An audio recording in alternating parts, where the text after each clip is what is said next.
I'm going to continue on my habit or my journey of mixing, looking at my weightlifting,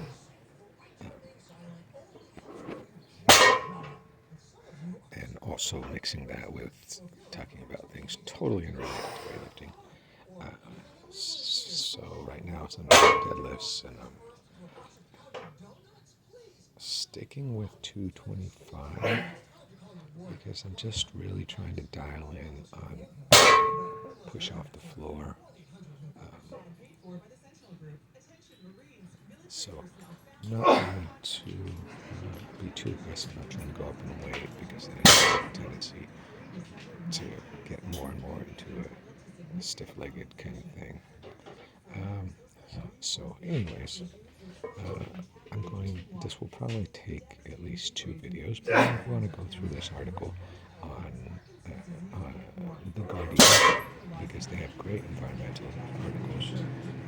It says animal populations experience average decline of almost 70% since 1970, according to this new report.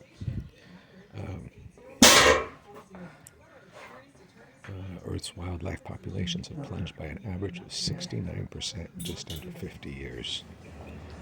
According to leading scientific assessments, as humans continue to clear forests, consume beyond the limits of the planet, and pollute on an industrial scale.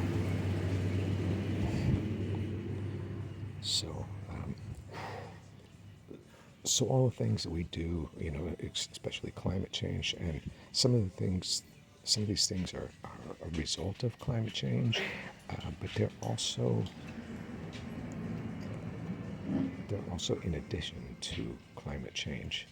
And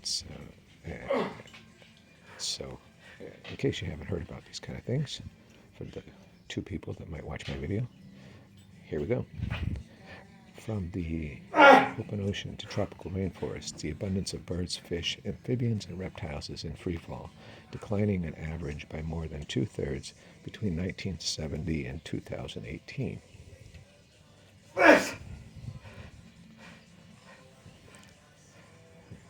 So many scientists believe we are living through the 6th mass extinction, the largest loss of life on Earth since the time of the dinosaurs, and it is being driven by humans.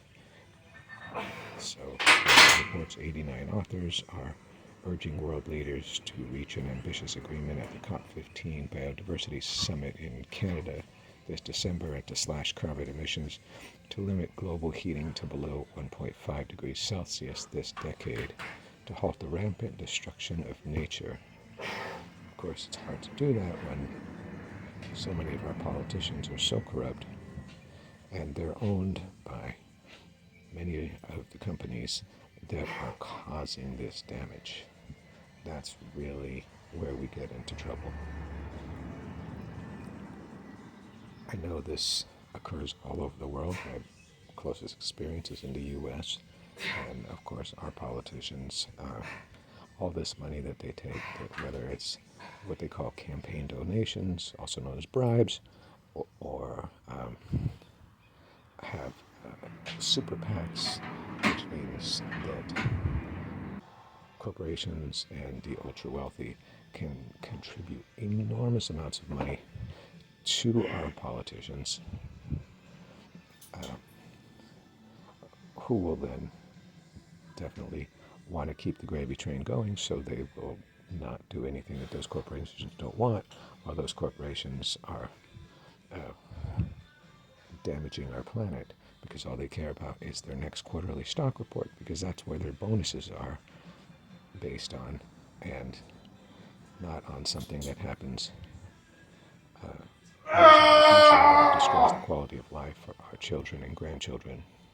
Not to mention the people that it's destroying the quality of life for now. The hurricane that just hit Puerto Rico and then Florida, making massive destruction a couple years ago. We saw Houston was underwater. I live in California personally, and we have to deal with the possibility of our state burning down every year. So they have this thing called the Living Planet Index, combines global analysis of 32,000 populations of 5,230 animal species to measure changes in the abundance of wildlife across the continents. So this is interesting, is that this loss of diversity is not, it's not evenly distributed. The article has some graphs here, and it's so Latin America and the Caribbean, including the Amazon, which is in Brazil, has seen the steepest decline in average wildlife population size, with a 94% drop in 48 years. 94% in 48 years. During my lifetime, I'm about to hit 50. This is insane what we're doing here. The largest mass extinctions on Earth didn't happen this fast. We are warming the planet at a rate faster than it happened during the Permian extinction, which is the largest mass extinction in the history of our planet, when over 90% of all life went extinct. And we're doing it faster than that. And we don't see it because our lifespans are so short that we just don't think in that time scale.